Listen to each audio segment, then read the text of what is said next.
Good evening and welcome to garblaggames. It is Warhammer Wednesday. I am Aaron, I'm your game master, and we are back with Cubicle 7's new Warhammer The Old World. Unfortunately, we're going into downtime tonight, so the odds of me killing any of my players are pretty slim, but I did my best last time, but let's just see. Because there's always a chance that they're going to do something really dumb, and I'll get an opportunity. But we haven't been going into downtime for a while, so I'm going to go around. I'm going to let my players introduce themselves, remind you who their characters are. Then I'm going to explain a little bit about downtime and how it works, and then we're going to jump right in. So we're going to go in alphabetical order, and I'm going to see if my players can remember their first names. So take it away, guys. I'm Dan. I go first because I'm a D. You lot are all very close together at the end there, though, aren't you? Hi, everyone. I'm Dan, and I'm playing Boris the Bear. He is a mighty Kislev war priest, and he just likes to apparently run through walls. That's his new thing, jumping off of buildings and going through walls, and not losing limbs to a weird creature in the woods, unlike my compatriots. But yes, he's big, he's scary, he knows how to hit things. He's big, he's scary, and he's very hairy. He is also very hairy. It's true. I'm surprised he didn't go down the football chant route. Anyway. I'll go next then. I'm Pete, next alphabetically. And I'm glad to see that I got all the names in the right order on the screen, because occasionally I get the alphabet wrong.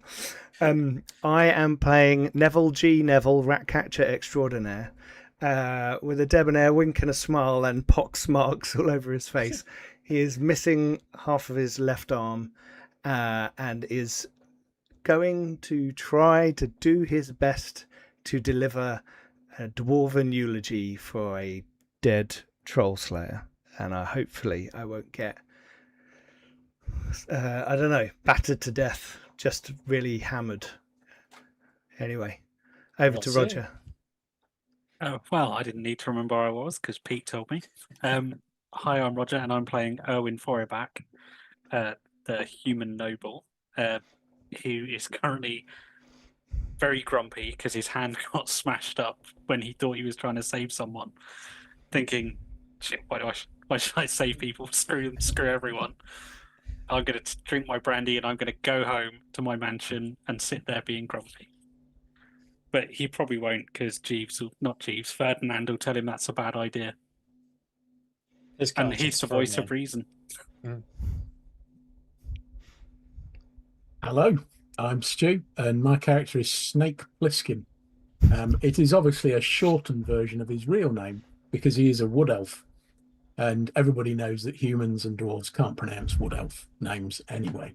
So now he may or may not work as an agent of the Laurelorn Forest, but he definitely is a pugilist and a pit fighter, and he studies an ancient Azure fighting technique called Way of the Empty Fist. Although he might not have such an empty fist. Oh God! Thanks to the fan that he found, that was nearly very bad. And he is now surrounded by dwarves and halflings. Oh dear, how am I going to survive with a full fist? with an empty fist. Oh Lord! It started already, Aaron. Sorry. Yeah. I can tell already tonight that they are definitely going to get themselves killed. I love it. All right, so if you didn't watch last episode, you've got to go back and see last episode. They were coming down. They managed to get themselves into a bit of a struggle with Ferromin the Fetid, a malevolent wildwood spite, who gave them visions or dreams of issues and problems and drew them in and then tore them to pieces. But they eventually put him down. Later, while they were resting, Boris was visited by a dream or was it a dream of his wife and daughter? And they left flowers for him. flowers that only bloom in Kislev. Perhaps there's more to this story that we will see. And Snake dreamed of a wood elf or a wood elf priestess named Marigold, a follower of the crone, captured and trapped and nailed within a pentagram, being bled by imps and fed slowly her blood to a great demon who's being questioned by a demonologist. But somehow that memory became fuzzy, and Snake couldn't remember. Was that why he was really in Talagaad? Or was it not? Well, that's something else we might have to dive into. But right now, we're pulling up to an inn, a coaching inn, and a brewery.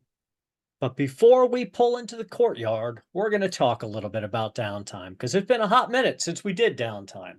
So when we go into downtime, first we talk about advancement. So for every adventure session we have, every player gets at least 1 experience point. Sometimes as the GM, I might give them 2 experience points for a particularly harrowing adventure. Or if a particular player did something incredible during a session, I might give them individually a 2nd experience point. But regardless, over that period of time, they've accumulated a certain amount of experience points, and they may have saved experience points from a previous set of adventuring periods. So whatever their total experience points are at the beginning of downtime, they can elect to spend or save as many of them as they want. What you can expend experience points on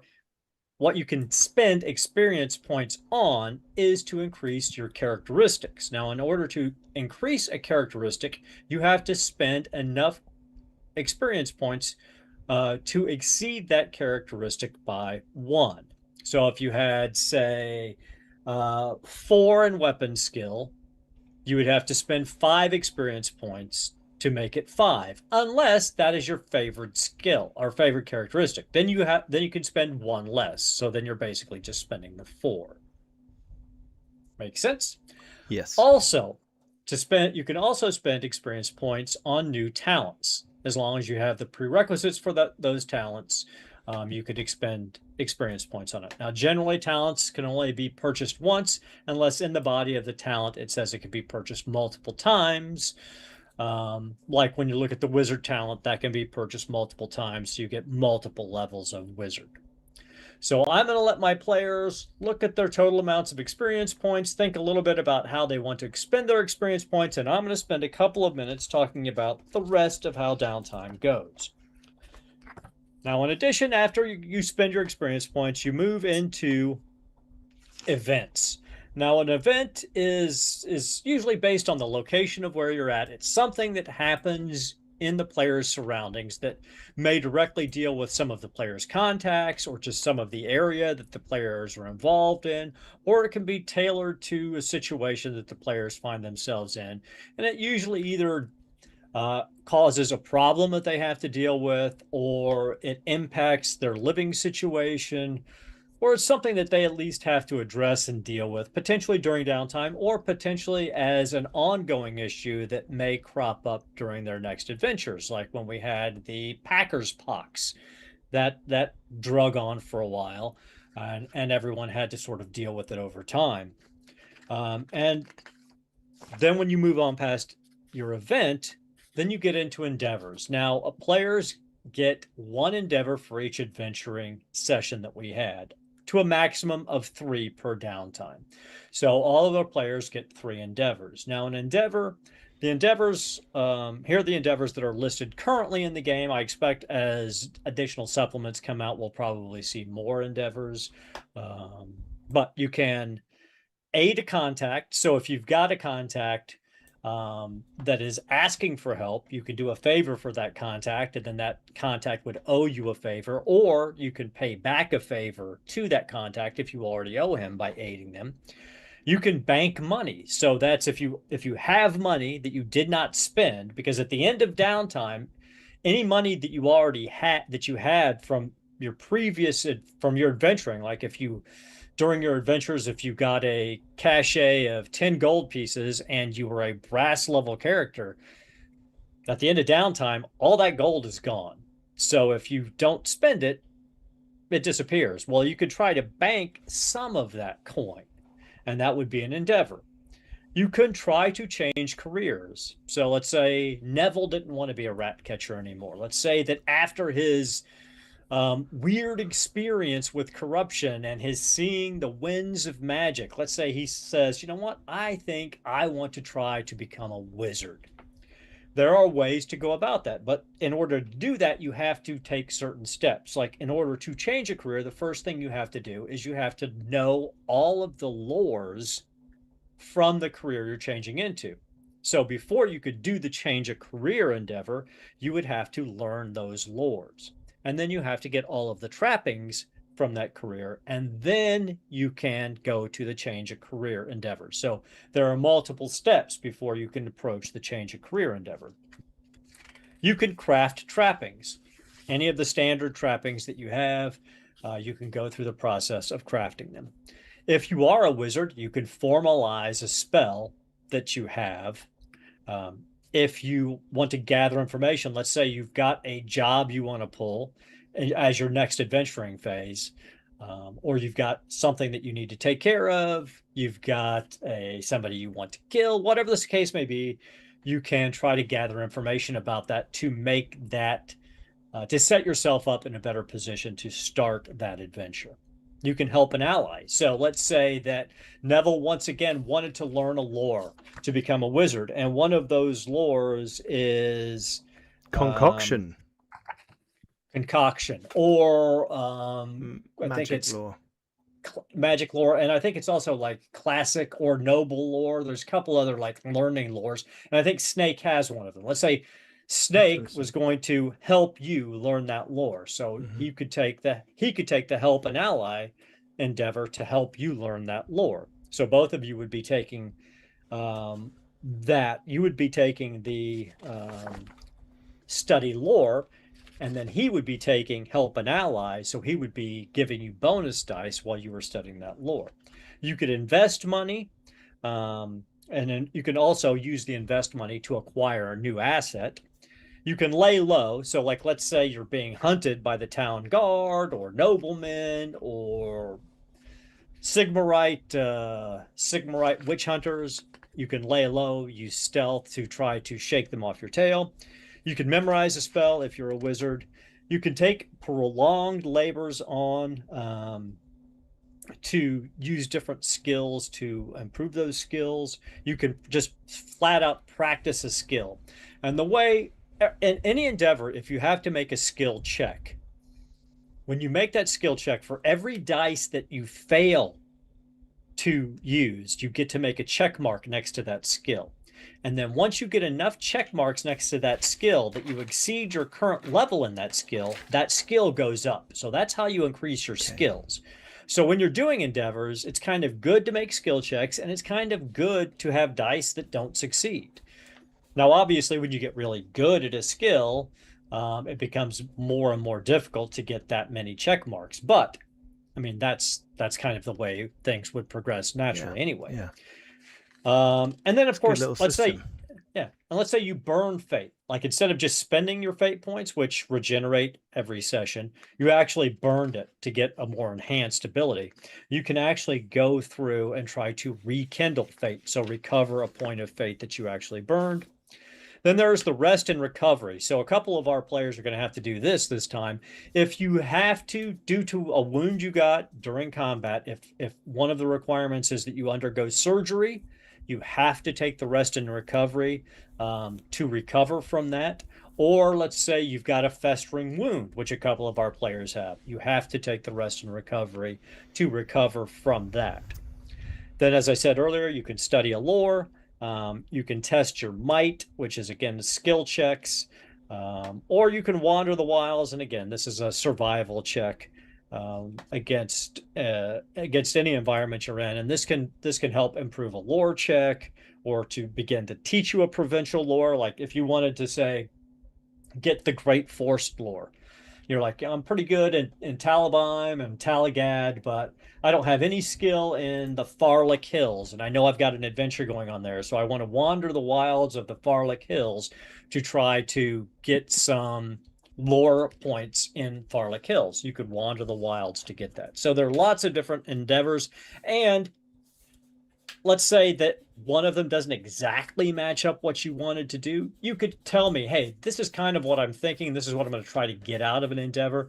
And we would work to see if we could find one that sort of fits what you want to do. So, I mean, the game is new. We are going to try to find a way to make to maximize the opportunity for you to get something out of this.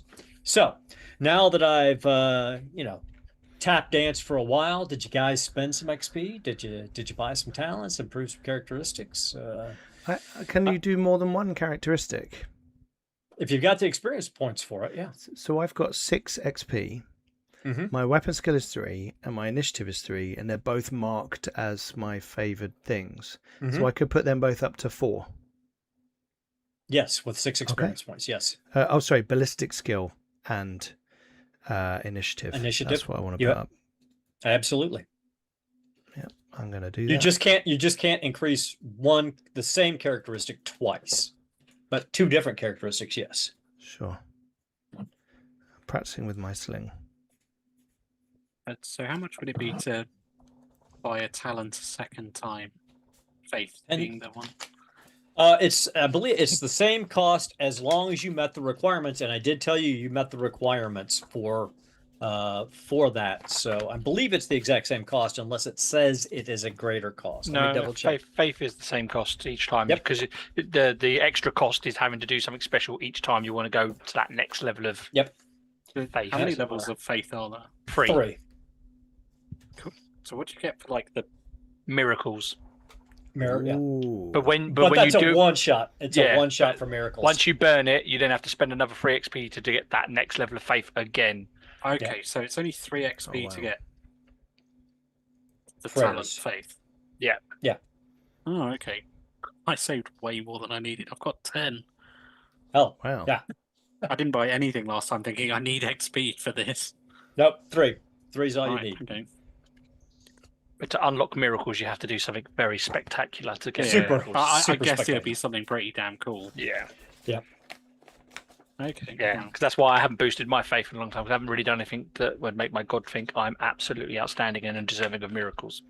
Yeah, that would be something we would have to discuss. Like if you came to me and you said, "Listen, I want to get that next level," we would design an adventure like your god would say, "I want you to go forth and do this." And if you succeeded in that adventure, then you would have the opportunity to buy that next level. You're basically going on a crusade for your god, and then you would have the opportunity to unlock that And level. if I wanted to increase a stat from 4 to 5, but it's favored, it would be 4 XP. 4 XP.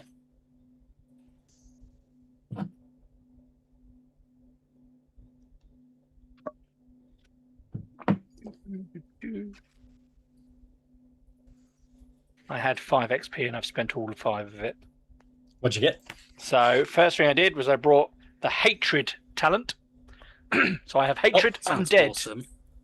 Tell us all about hatred. So hatred is I have stoked hatred, and it's their fault. They stoked the hatred. They left the flowers outside. I know exactly who's left those flowers for me. People who killed my family, vampires. So Boris is stoked. He's angry. He has now got hatred undead. Hatred of any type of thing. You have to choose what thing you're going to be like hating. So I've chosen hatred undead. So I hate all undead creatures, which gives me an additional melee dice when I'm fighting them. However, it does also give me the distracted condition if they are in the area and I try to do something other than fight them. So it's a downside to it. Okay. Mm-hmm. So you kind of become narrow-minded. You've got an excuse to just fight any undead that are nearby. Yeah, exactly that. So little berserker. I love it. Yeah. So I've gone hatred undead because I kind of feel like it fits the character in the moment after what we had done in our session. And then my last 2 XP, I bumped my fellowship from 2 to 3 because it's one of my favorite talents and it's my lowest skill. And I probably should get a little bit better at fellowship. But you're a priest and all. Yeah. I am a priest and all and whatnot. They're bringing you out of your shell. Yeah, that's what it is. I hang out with Neville and the noble kicking around, going to some parties. I've got used to maybe chatting to people now. More than just going, I am Boris. I am big. I love that. Only in Warhammer, a Warhammer game, could you say, "How did you advance your character?" And you go, "I developed hatred." It always makes me smile. So I've got 4 XP Mhm. at the moment, and one of my favoured stats is agility, which is at 4 at the moment. So I'm going to put that up to 5. Nice. People getting into some 5 stats now. You're getting close to some racial maximums, I think. I already have 2. What are the racial maximums? Every Strength race of- has different, so it depends on you're Yeah. human, aren't you? Yeah. So that's quite early on in the rules. I think humans are pretty much 6 Tell in me what everything. page it is. Sixes. I've got the rule book. Yeah. Where are the maximums of humans? I was looking at talent. Reminds me of AD&D First Edition. Maximum stats for different. That's it. Yeah, I'm pretty races sure and things. humans are pretty much 6 across the board. Yeah. I think I mean, they I are. doubt I'm there, but it's worth a check. Yeah, I'm a bit off that. Yeah, I'm playing catch up. I'm not at 6. Whereas elves have Humans are 6 across the board. Elves are 7 in weapon skill, ballistic skill, 6 in strength, 4 in toughness, and then 7 in initiative, agility, reason, and 6 in fellowship. So yeah, elves are pretty good in everything but toughness. And then humans, 6 across the board. Yes, you guys all got a little ways. Yeah. Little ways. Dwarves are pretty good, and they've got nothing really low. They got a lot of 5s though. And halflings take a dump in strength and toughness. I imagine dwarves have higher toughness than everybody else, though. Oh yeah. Oh yeah, 7. There's 7. 7 for Yeah. toughness, 7 for weapon skill. Yep. I think I'll just go with that again. Cool. All right. Anybody else got any more XP that they have spent and No. want to tell us about, or any more to spend? So I've Nope. spent all of mine. I've taken faith for a second time. He's I got upped- prayers. I upped my weapon skill and my fellowship. So I'm now weapon skill 5, fellowship 4. So you're getting Because they're pretty both damn my good with your favourites. weapons, actually. But you say Oh. that. It's because I tickle people. So I'm don't hoping know. that's more so I don't get hit than actually hitting other people. I don't know. One of these days, you might pull out that Druchi longsword named Ooh. Bloodspine and see what you can do with it. Doesn't help that my melee is only 3. Well, you know. Well, there's an endeavour that can help you with that. Yeah. Might need to ask Boris for some lessons. So we find ourselves approaching a high stone wall. We can hear the sounds of a smith's hammer from within. We can smell animal dung. We can hear the sounds of ponies. Sounds like some being shooed. We can hear the grumbling low voices of dwarves and the higher pitched sounds of halflings. We come around a corner and we see 2 large open gates, and we look into the courtyard, and it appears that there's a large dwarf caravan that has either just arrived within the day or is perhaps preparing to leave. Neville, it's all blurry to you.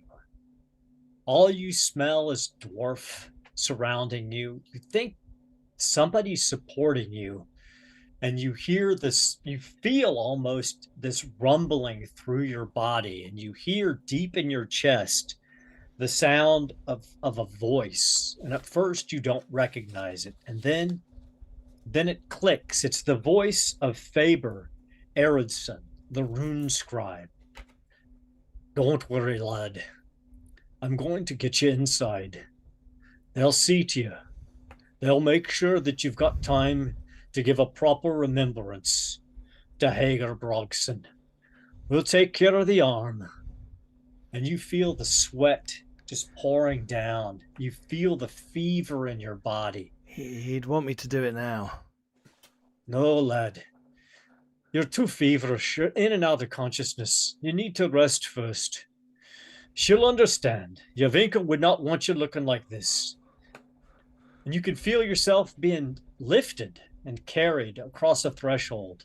It's slightly cooler inside, and you feel like forced air coming down off of your body. And in this haze above you, you see what looks like a giant fan, and you can hear other dwarf voices around you, and you smell dwarf beer and roasted meat.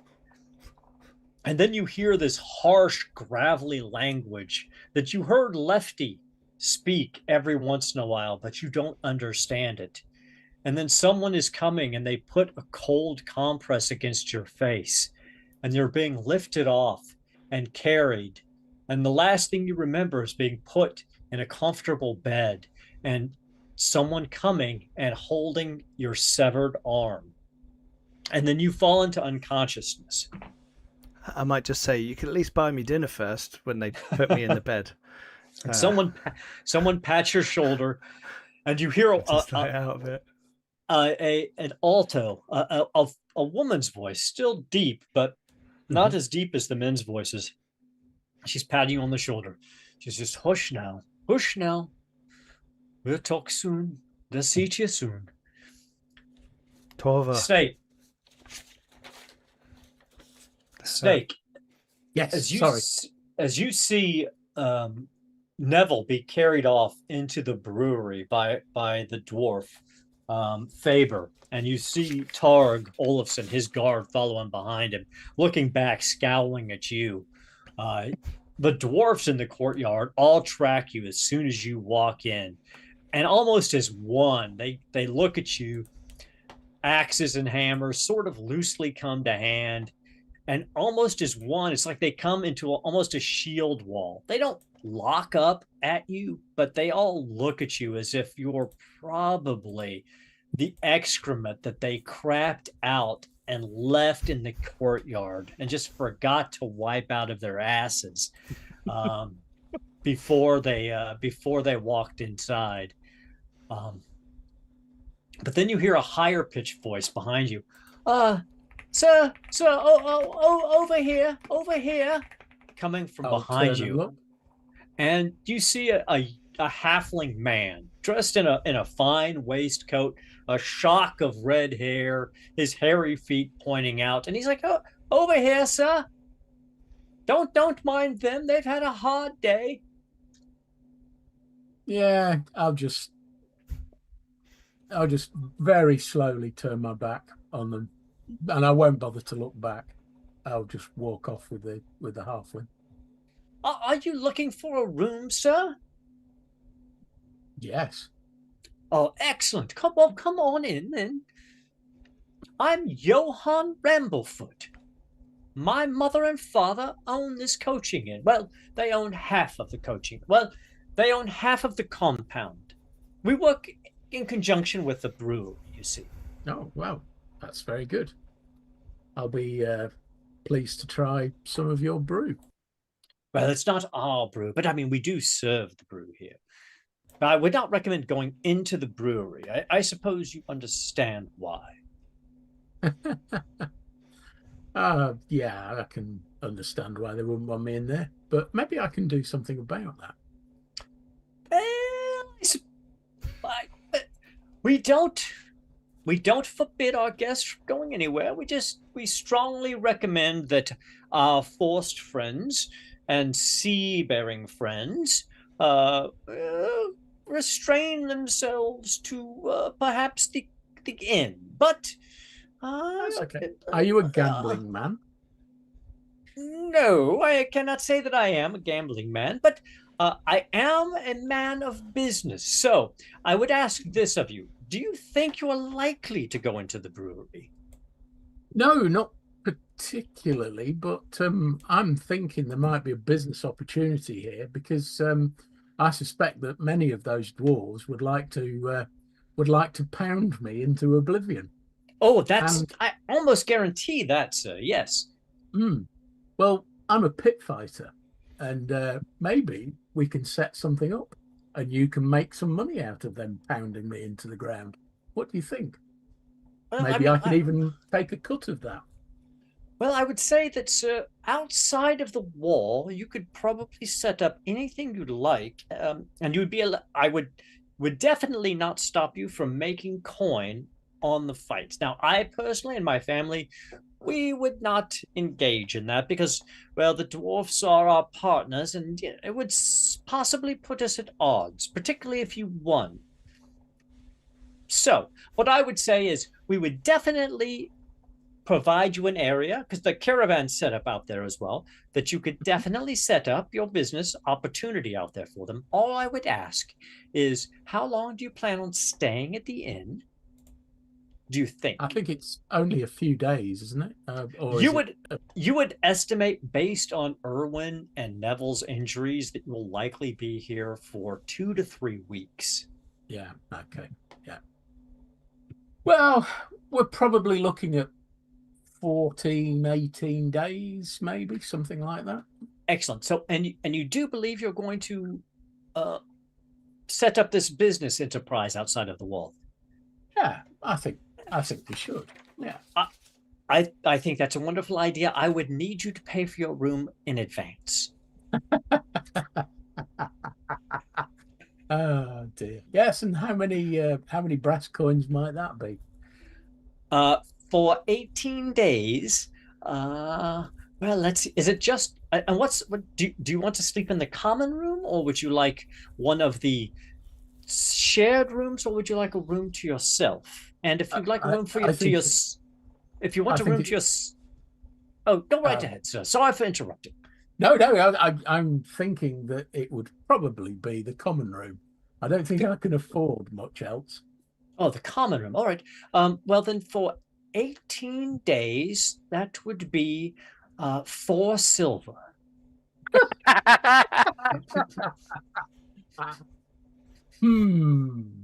Right. And you want it all up front? Well, let's put it this way, sir. I would need to be fully paid before your first bout. Right. Okay. I understand. And I'm thinking, I wonder if Erwin might help me out here. Oh, dearie me. Speaking of Erwin and Boris, you come in as well, and you see Snake walk off with the halfling, and you see Neville be carried in to the brewery. The dwarfs you saw obviously take extreme offense to the presence of Snake, but they are basically ignoring the two of you. What would you like to do? Following where they took Neville. Okay. Yeah, you probably do need to do that because you also need a bit of healing. Boris is just kind of going to look around the perimeter. He's a little bit on edge with the whole flower incident. He assumes that he's being followed, so he's walking the perimeter on the outside of the wall, just on guard a little bit. Okay. Being very silent, uncharacteristically silent. Okay. Give me either an awareness check or a survival, whichever's better for you.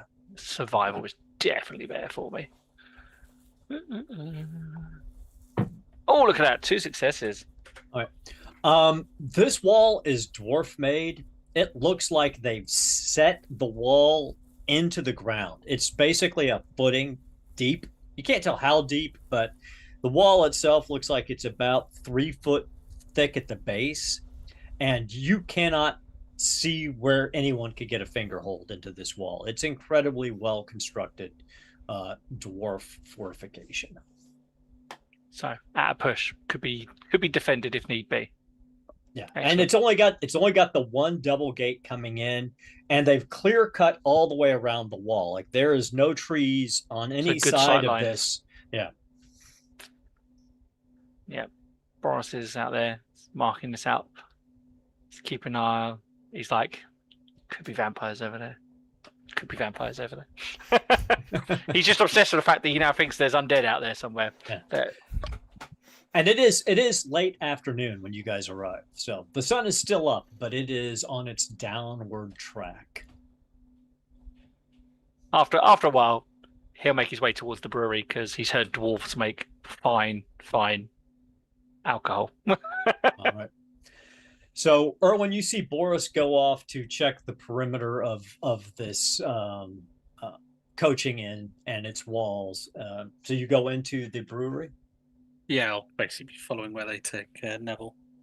You see a group of dwarves. It looks like probably the leadership and some of the senior guards from the caravan, because it looks like most of the other caravan, the wagoneers are out there, and the animal handlers are still out there, and probably some of the lesser merchants.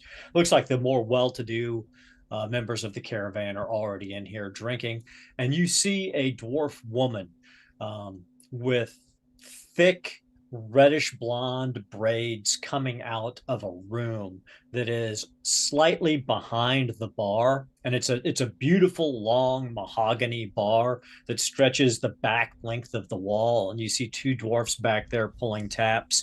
You see that there's also a stairwell that goes up the back of the wall, and you can see an open balcony. You see seating up there looking down, and then you see recessed back there. There's also rooms up on the second floor. And you see this dwarf woman. She's approaching towards you. I will try a polite greeting, wincing slightly in pain.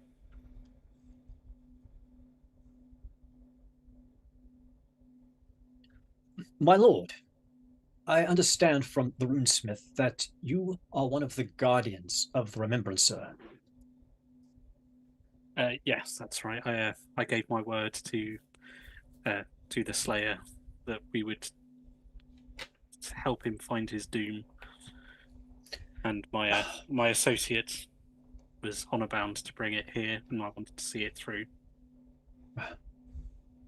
Hager was a troubled soul, but he was very dear to me, and I appreciate the fact that you saw this through.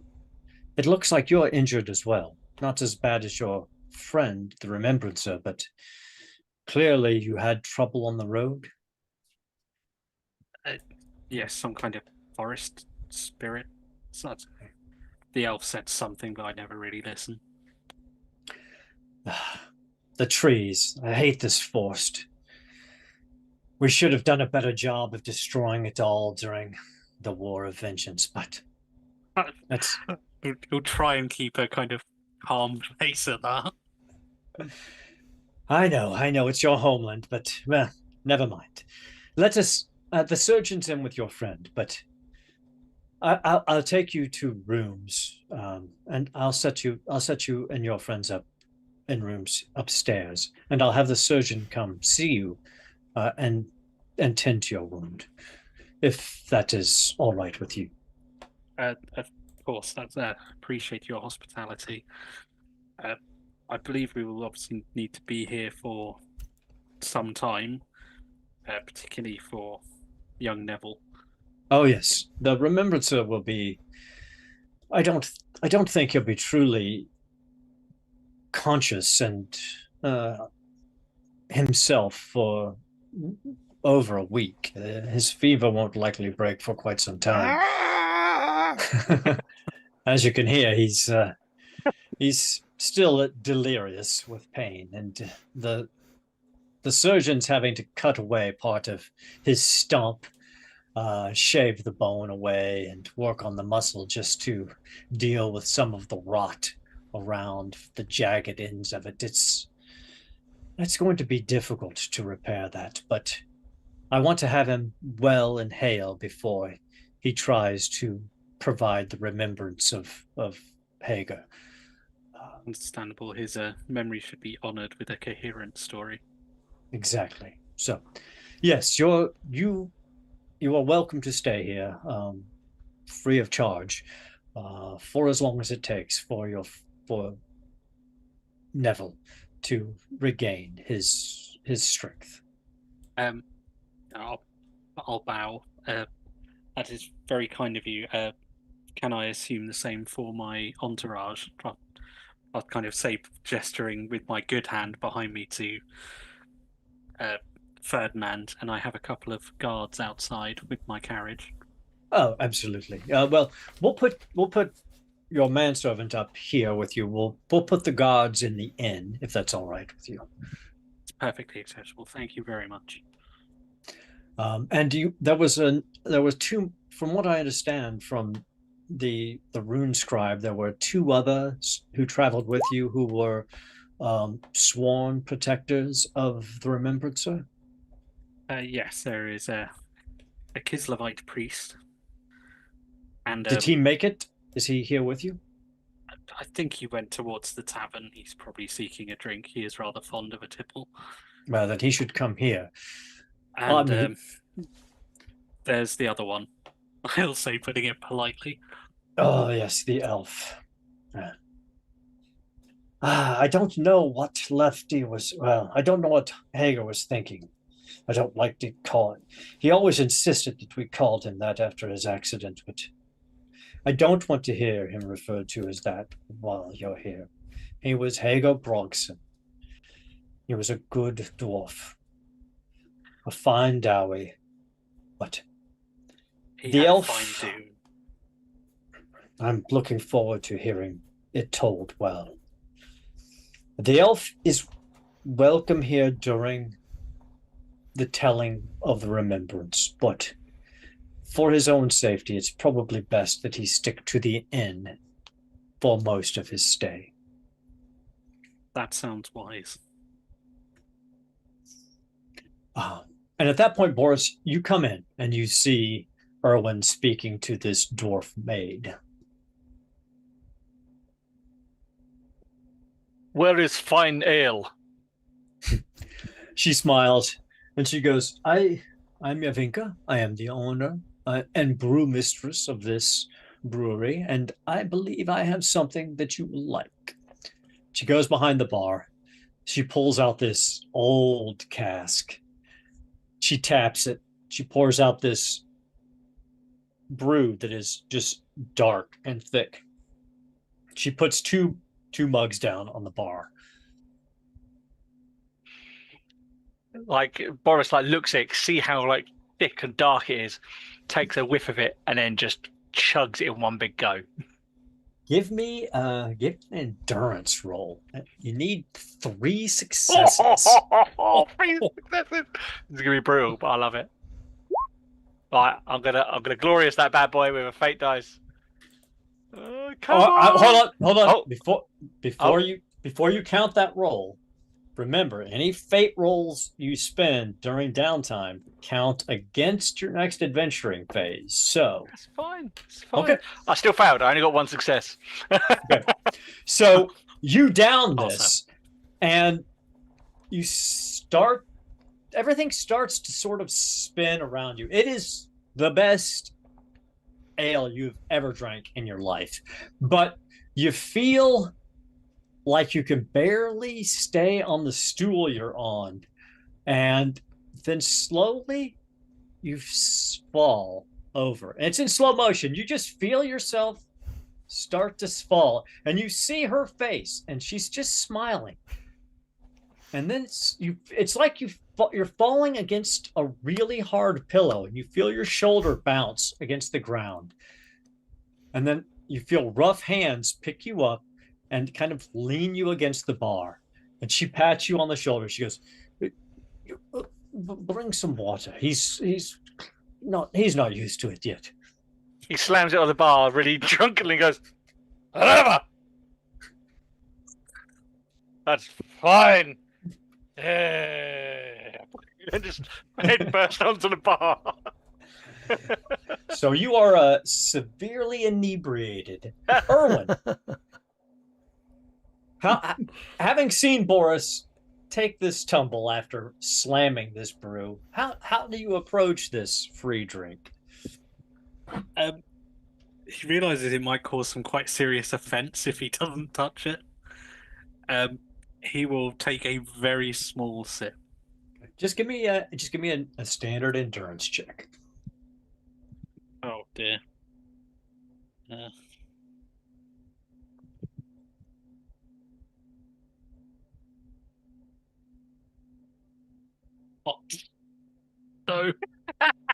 So Wow. it's a small drink. It's a small drink, but you immediately feel inebriated. You feel like you've drank like 4 shots of whiskey. And you know that if you drank one more mouthful of this, you would probably be in the exact same shape Boris is. So your discretion has allowed you to maintain your dignity, but you are drunk. Huh. That's a lovely tipple, but I think my injury's getting the best of me. I think I might need to lie down. Oh, absolutely. I should have put thought the about drink- that. Does he put the drink back on the bar? You know, Puts I it think straight back down again. I think that's a good call. Let's see how well you put that down. Give me an athletics check.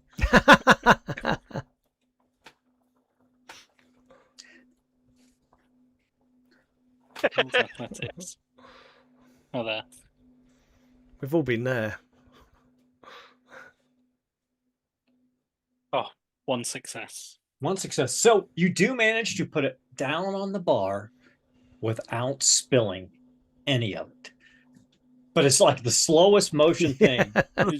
Everybody's just all the I'm dwarves are fine. just watching. I'm fine. It takes I'm fine. takes like 10 seconds.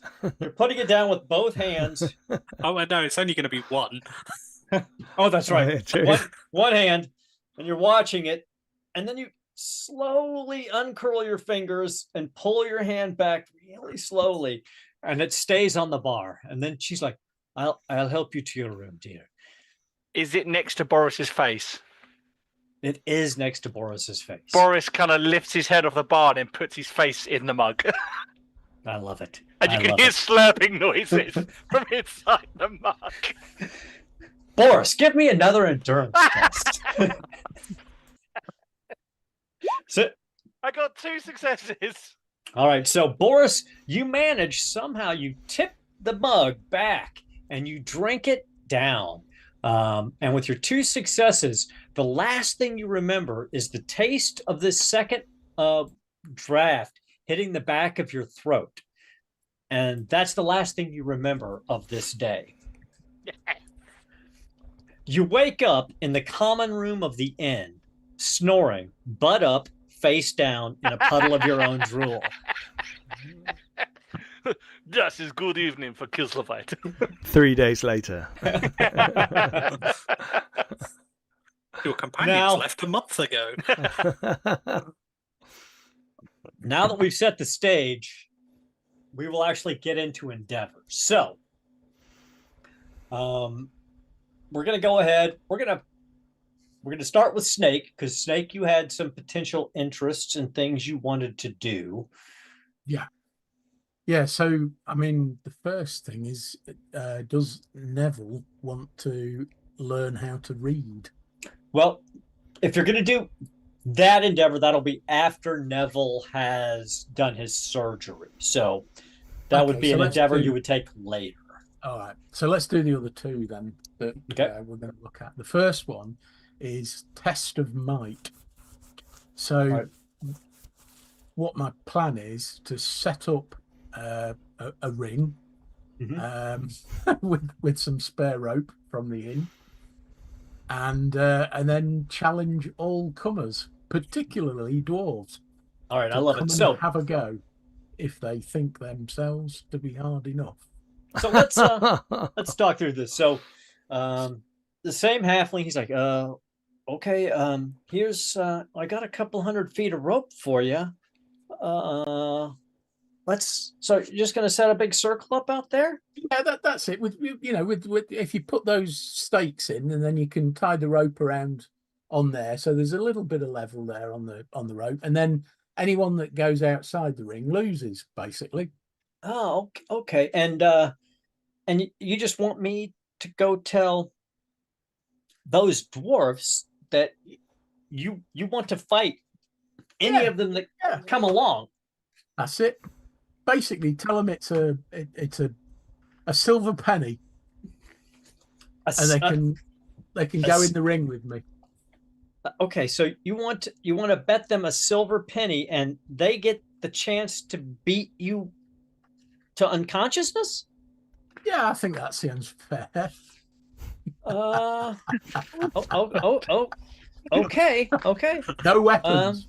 No one. So Purely just fisticuffs. fisticuffs. Okay, so Can't wait for him to get one shot by a dwarf again. just Just like last It'll be a series of days of him getting one punch. okay. The So, snap cut. I'll go tell them that now. Remember, listen. Before we start this, though, do you have my money? Well, I'll tell you what, I'll give you these 3 brass pennies I've got in my purse as a down payment. Do you have any collateral?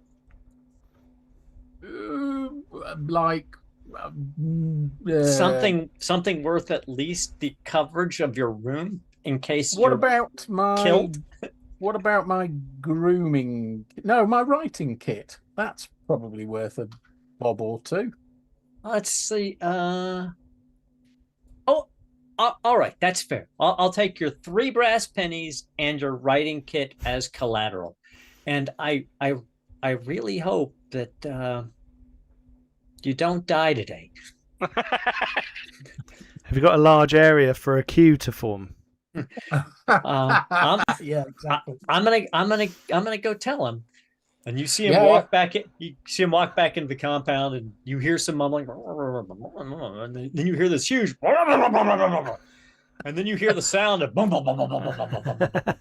You see like 13 dwarves come out, and they're standing in front of you. They're looking at They're you. all wearing luchador masks. They're combing through their beard. They're like, elf.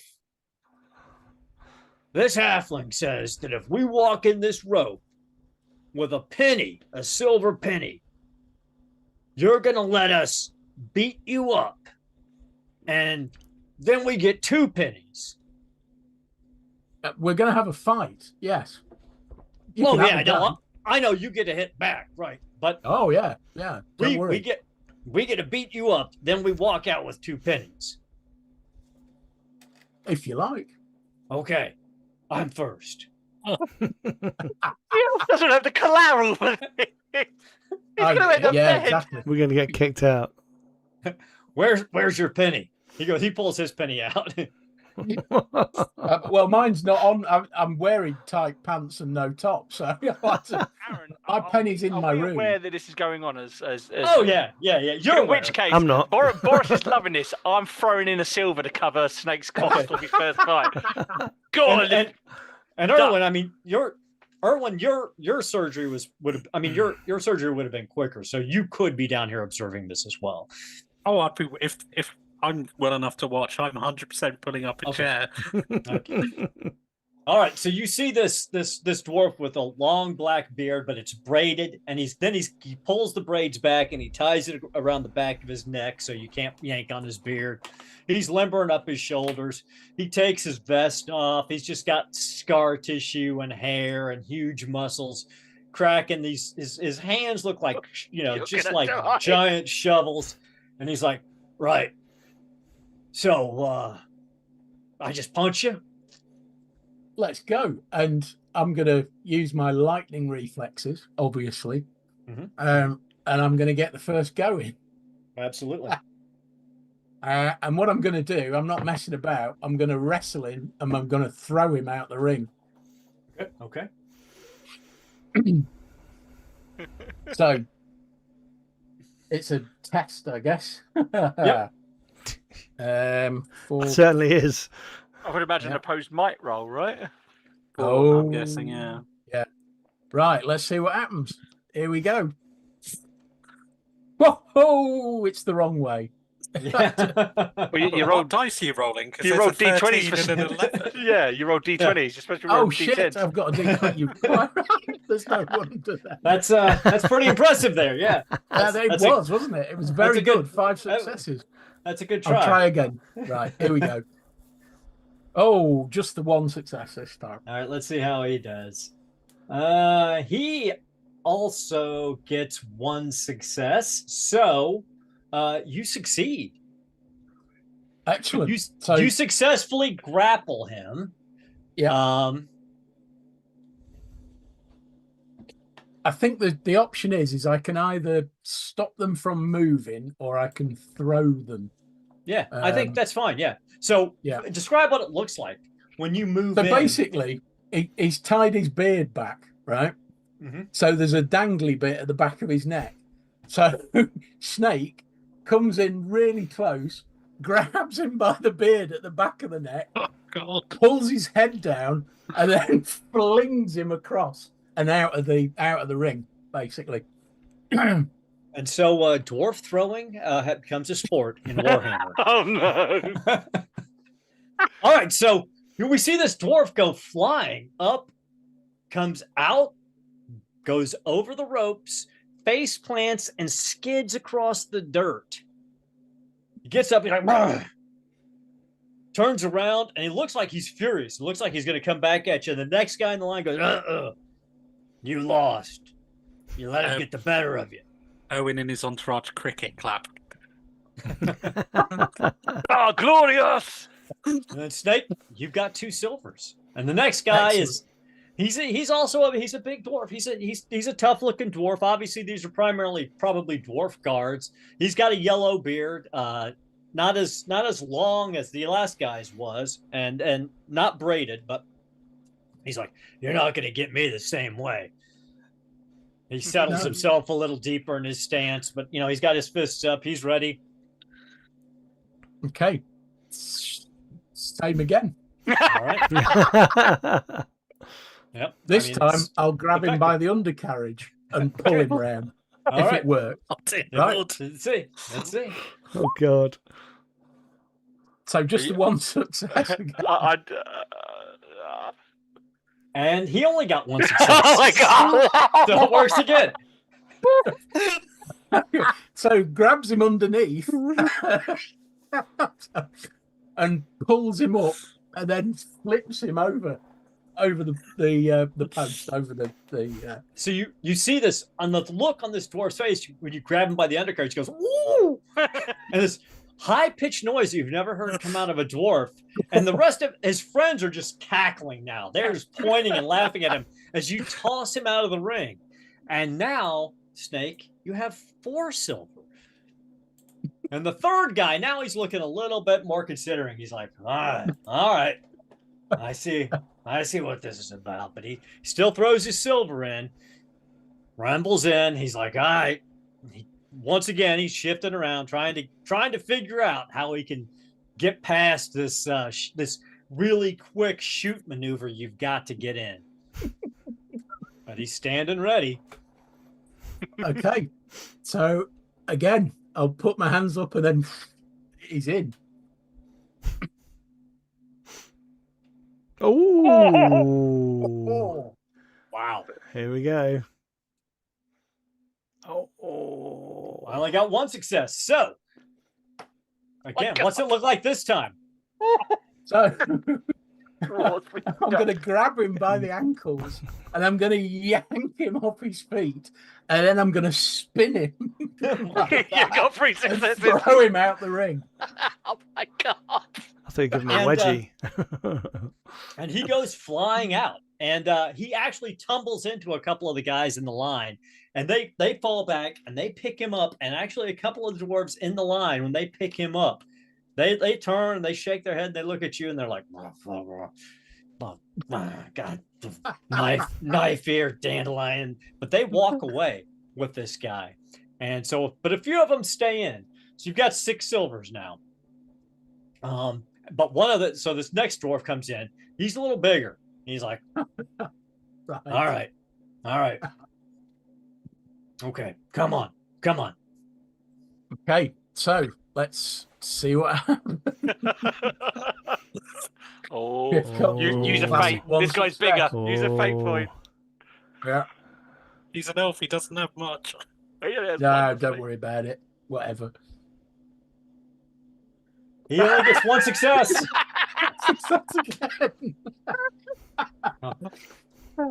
This time I'm going to make it look like I'm going to punch him with the one fist, and then I'm going to wind up the other one and clock him on his thing, so he falls out of the ring, basically. Well, if you're punching him, that's different. Oh yeah. Okay, yeah, go for it. I'll What? yeah, I'll punch him. Sod it. All right. It- Nice. Okay. time to man up. So you punch him, poof, and he takes the shot, but it does not get past his resilience. So he's staggered. So he staggers back, but now he looks pissed.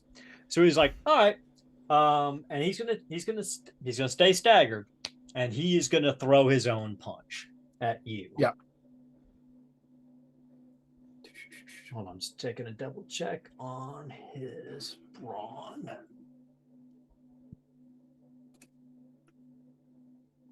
Gets 0 successes. Oh, Wow. So if He you- was already staggered, so does Yeah, that mean you've he gotta- like falls prone?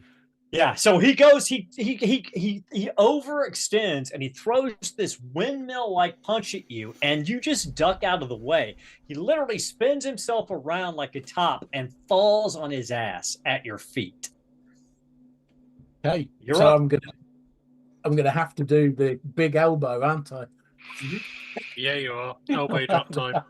And you get +1, you get +1 die to this attack Oh, because he's okay. prone. Okay. Can you jump off the top rope to make it look really impressive? Oh, if only. Yeah. I can I will say, certainly. if you want to try to make an impressive move, you can make an athletics check. Go And on, if you let's see. successfully do it, I will give you even a second extra die for your intense wrestling move. But if you fail, I'm going to take away the extra die I Did gave you you for him take being one prone. away? Got you. Okay. So this is the athletic. Nice. Wow. Okay. So, So yeah. I go to the opposite end of the ring. I run, I jump, I tumble, and then end with an elbow. Okay, so you got 2 bonus dice for this attack. And he can't defend himself because he's More prone. successes. Okay. So this would result in a wound, which knocks him out of the fight. So describe what it looks like. So tumble, Elbow him in the Jump. groin. leap, elbow straight. Well, it's going to be in the stomach, in the solar plexus, I think, like that crunch, and then he just goes. So you land, elbow goes in the solar plexus. All of the air whooshes out of him, along with a long stream of beer, and it looks like it looks like fish and potato stew. Oh no, not fish and potatoes too. No. Then he rolls over, puts his silver down, and crawls out of the ring. And the rest of the dwarves shake their head and walk away. And you have succeeded on your test of might. Now let's go back to the first roll you did in this. So that For your- was one success, wasn't it? Yep, that was 1 success. So So that means you get 4 ticks against Failures. that skill check. Yep.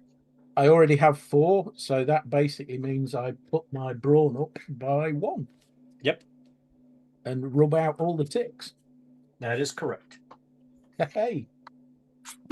And you've That now means- humiliated a ton of dwarf guards. Absolutely humiliated them.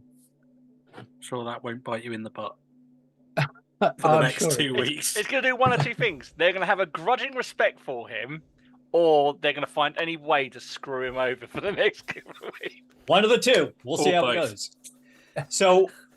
Since we've already had Erwin obviously do his surgery, so we'll do your rest and recovery now. So the surgeons come in while you're up in your room, and they're looking at your hand and they're dealing with your festering wound with this infection that you've got.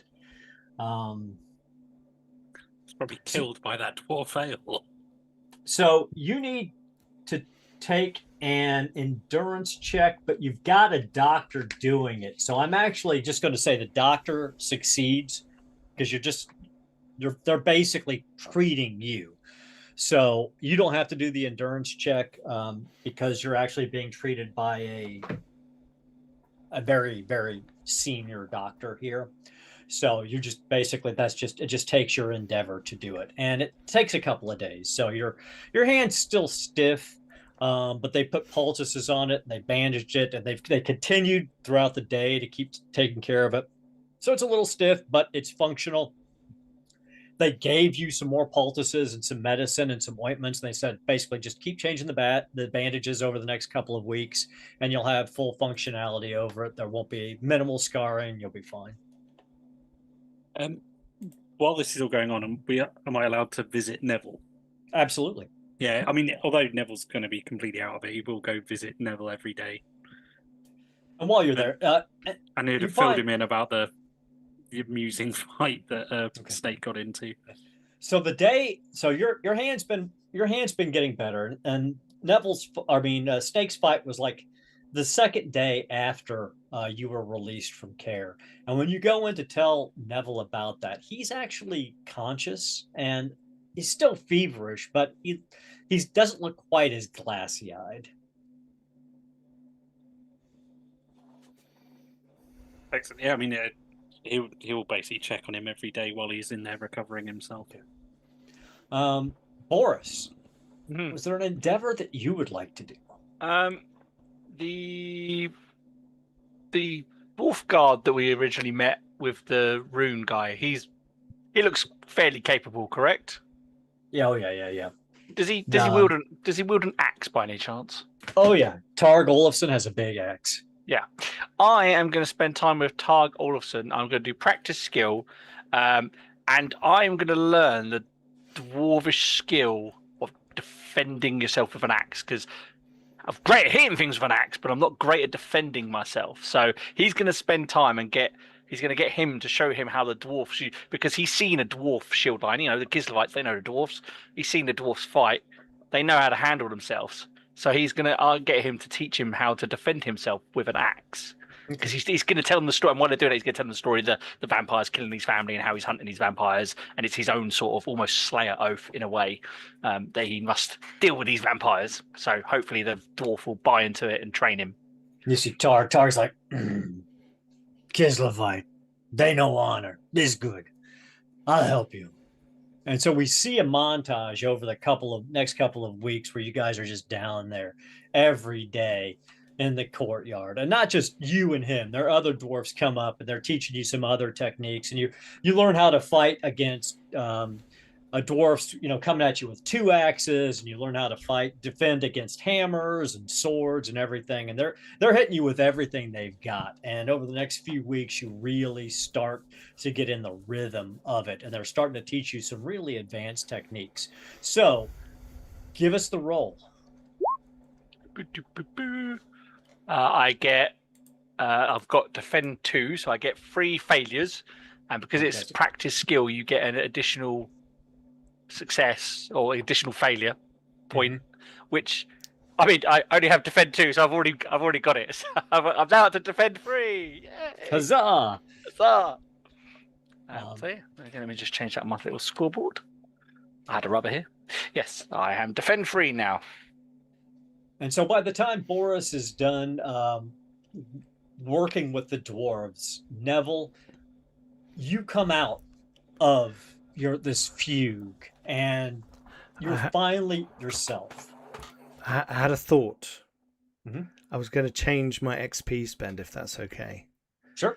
Rather than putting my ballistic skill up, which would have cost me 3, I want to take Touched by the Winds. Okay. So that while I'm recovering in my kind of thing, I'm feeling the winds of magic residual from the Port Stone and from the illusory stuff from the spite in the forest. And it's kind of it's kind of hidden by the fact that he's in this pain. Everyone's like, yeah, cool, whatever, he's hurt, but half of it's him sort of feeling this kind of weird element. And I'm going to spend my last point of XP because I realized that you gave me the opportunity to buy resistant to magic for 1, not 3. Yes. So I will take resistant to magic. So as part of the healing of my body, can I take it? I don't think you can both I can't do see both. the winds and resist magic. I think it's one or the other. Pretty sure. I don't remember having a. Maybe resist magic means I didn't read it.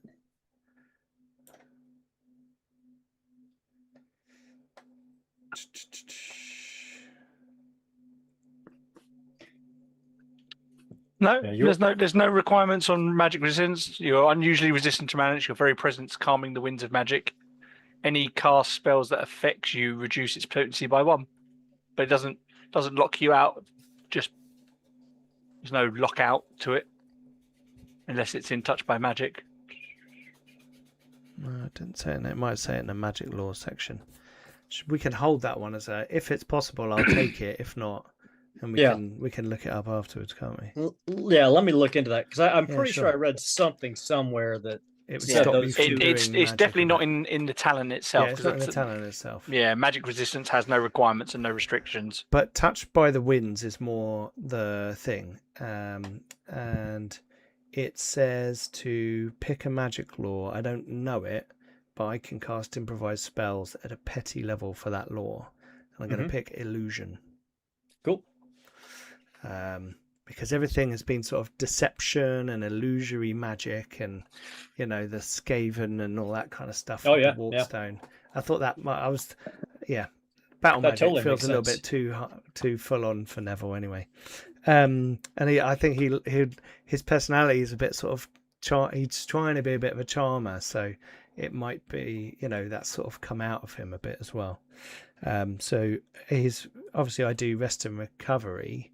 I was hoping that I could test the skill awareness through his kind of sensing and feeling of the winds around him to test. I don't know how one would test your awareness unless you go out in the woods and like No, I think testing your awareness through your awareness of the winds of magic makes sense because while you're laying there, you're going to be sensing the winds of magic around you, and you're trying to focus on what those mean. I'm okay with that.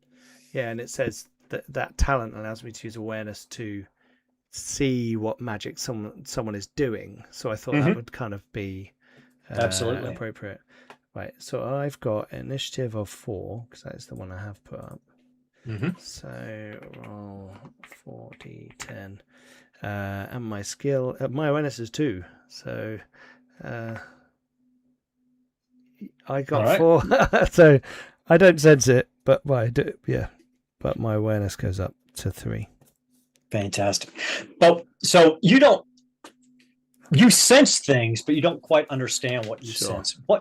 So while you're laying in there in your feverish state, you feel coming in through the window sometimes at night. There seems to be a black fog that trickles into your window and coils around the bed and tickles at your feet and then moves up your body and touches your ear. And when it touches your ear in your fevered state, you almost think it says, "Where is my love, Boris? Bring Boris to me." And then this black fog is gone. And then occasionally when some of the dwarves come in, you'll see when they've got their axes on them, you'll see a kind of a flaring gold on their weapons that kind of hurts your eyes, but you don't understand what you're interpreting yet. But something has changed within your perceptions, and what before was a twisted understanding of these auras and this sight or this sense. You're calling it a sight, but it's not really a sight. It's a new sense that you can define however you want. But now it seems less tainted, less twisted. It doesn't make you feel sick when you're interpreting it. It feels cleaner now, but it still doesn't quite make sense to you. The only clear interpretation during this entire time that you've been sick is that black twisting mist that has come into your room at night a few times, And begging you to bring Boris. And it almost sounds like a woman's voice or a child's voice. It seems to alternate.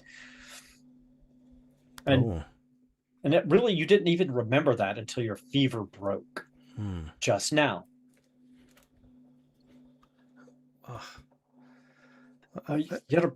You're back with us, Remembrance, and it's the dwarf woman that you vaguely remember from when you first got here. Yes. With the golden blonde braids, the blondish reddish braids. Sorry.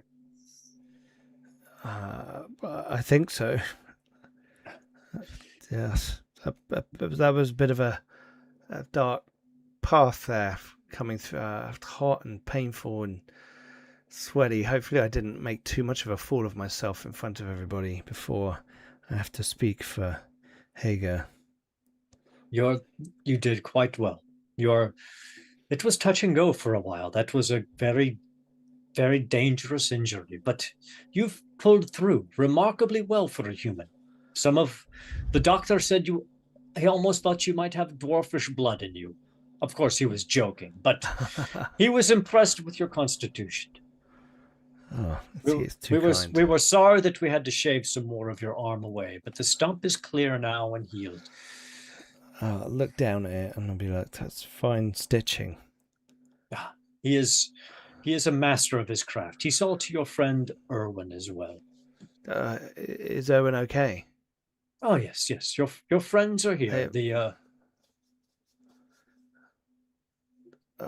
I don't remember what state they were in. I remember Erwin was hurt and I went to get him. His hand was injured, but he is fine. The doctor took good care of him.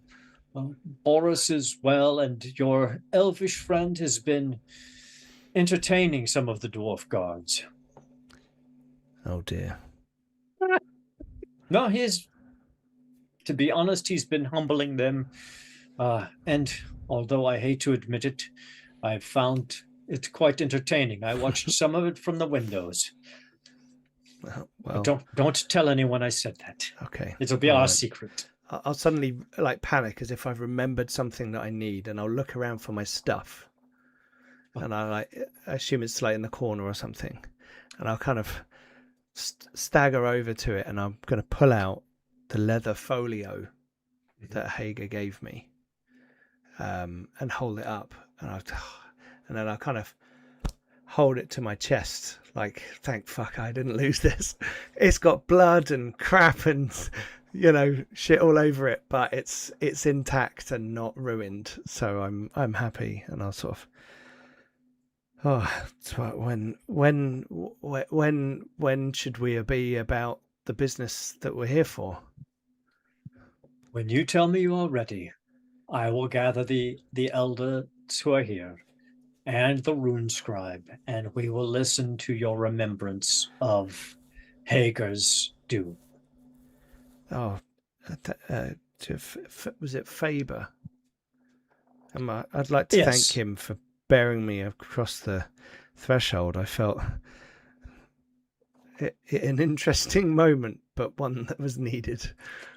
I will send him up to you. He is still here. He is also staying to listen to your remembrance.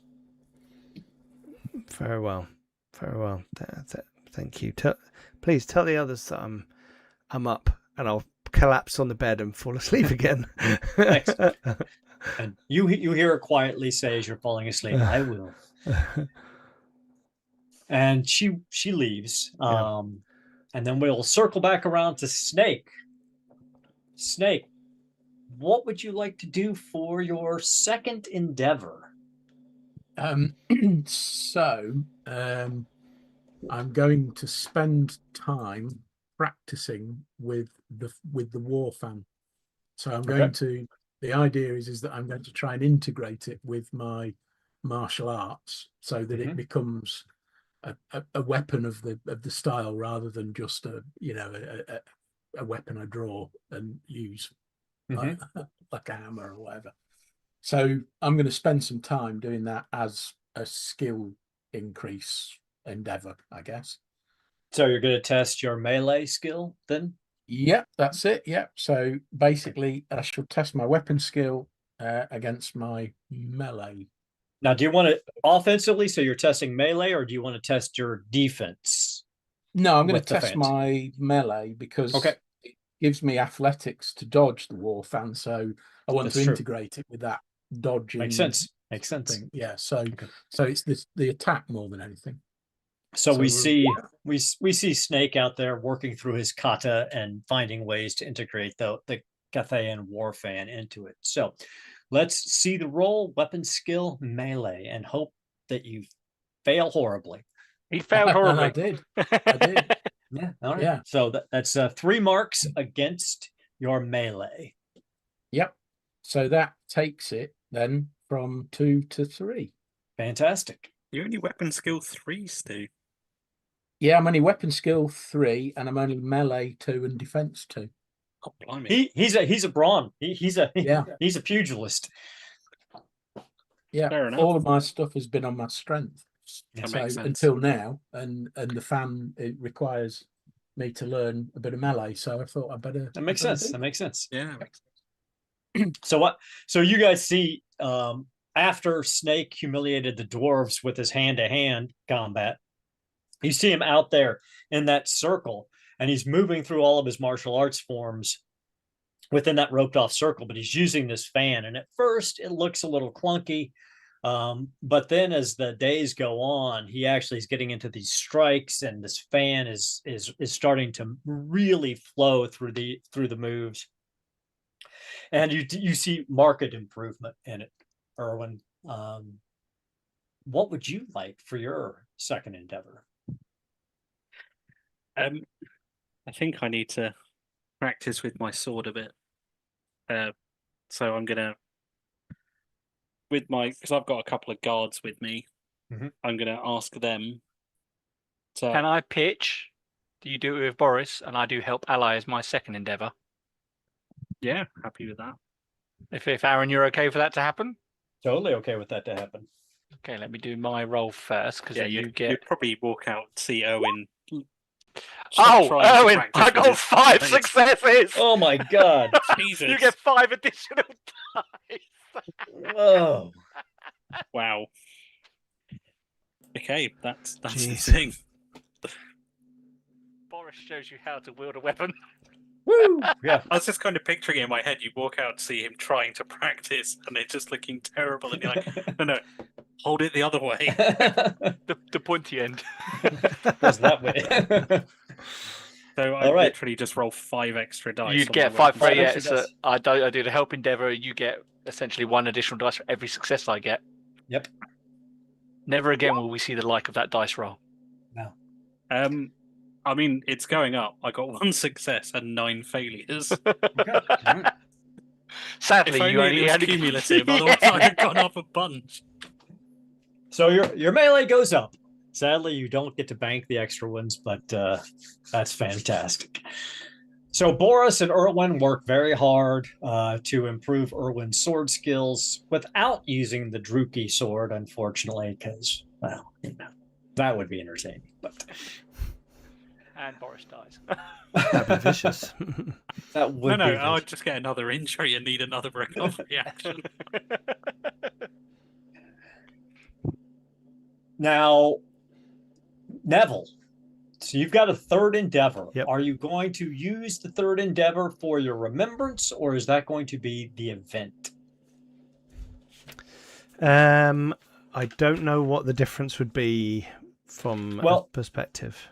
So if you use it as an endeavor, you'll get your skill roll, and which means you can potentially improve that skill. And there won't be a negative outcome. Like they're going to listen to it and they're going to be accepting of it, and there may be some positive outcome after your remembrance. If it's an event, if it goes really well, you're still going to make a skill roll, but you're not going to get a benefit out of it. If it goes really well, you may get something positive. If it goes really badly, something negative could happen. If it goes really, really badly, something really horrible could happen. So it's up to you. I might use my endeavour then to Okay. to make sure it goes well, to give me a bit of a benefit out of it as well. Now, I will say this. If you actually have a eulogy for Hagar Brogson, Well, I'll try. if we all think it's a great eulogy, I'm going to give you bonus dice for it. So, Okay. so what we said, I'm going to set the scale. So It's in the evening. All the senior dwarves are there. So the senior merchantmen, the senior brewmaster, the senior guards, the caravan master. Obviously, Yavinka Golstadter is there, and Targ Olafsson is there, and Faber is there standing next to you. And you see he's got his own book out, and he is going to be scribing not only what you say of Hager Brogson's doom, but your remembrance of him and your fellowship of him and how you took responsibility for this, and how Boris and Erwin and Snake took responsibility for protecting you and bringing this information. So his responsibility is to record all of this information. And you see Yavinka stand, and she's got a staff in her hand, and she bangs it down, and everybody's got a stein of her special brew. And she goes, "Tonight, we will hear the remembrance of Hager Brogson, the Slayer, who was once my fiancée, who was once to be a brewmaster, who was shamed by my father, Gols Agnarsson,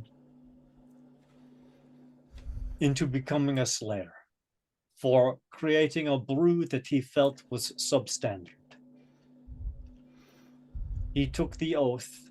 He traveled far to Carrickgadron and took the oath to become a slayer. And tonight we will hear how he met his doom, and how now he sits at the right hand of Grubnir.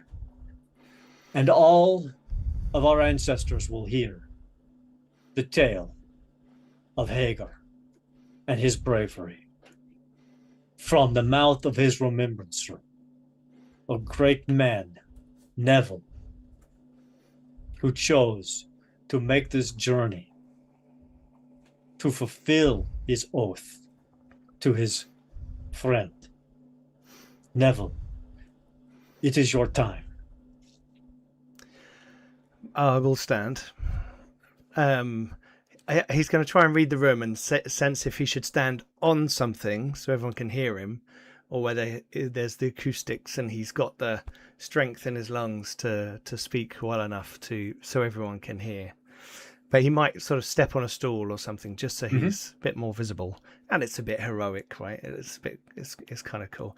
He's quite enjoying the moment until he's suddenly standing there and all these dwarves are looking at him, and he says, I am Neville G. Neville, and I knew Hager Brogson for a short time in his years, but a decent length of my life.